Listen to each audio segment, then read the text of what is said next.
guys, dito tayo guys sa Tanday City guys, dito sa Gaysano.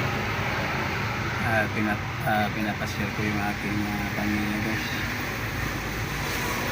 Mayroon silang gustong bilhin guys doon sa loob ng Gaysano, kasama yung asawa at mga anak ko. So ako na naiwan dito guys. Dito lang tayo guys sa sakyan guys.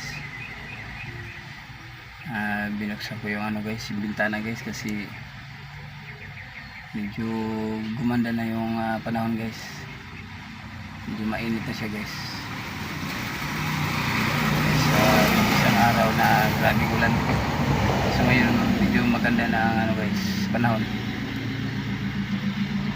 So shout out guys sa lahat ng mga subscriber natin sa ating YouTube channel, sa ating mga followers, sa ating Facebook page, at sa ating mga followers sa aking profile.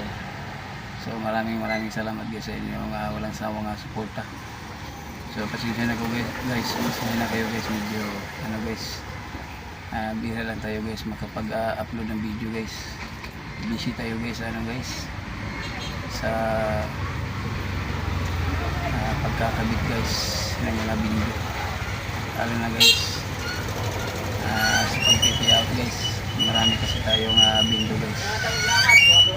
Yung bindo natin guys umabot na guys na mga 40, mga 40 na guys, 40 pieces na bindo na guys yung ating naikabit guys. So kapag nag-out guys, bali guys, abutin tayo guys ng mga 3 araw, 3 to 4 na araw bago matapos. So maraming salamat guys sa inyong walang sawang panonood. God bless you.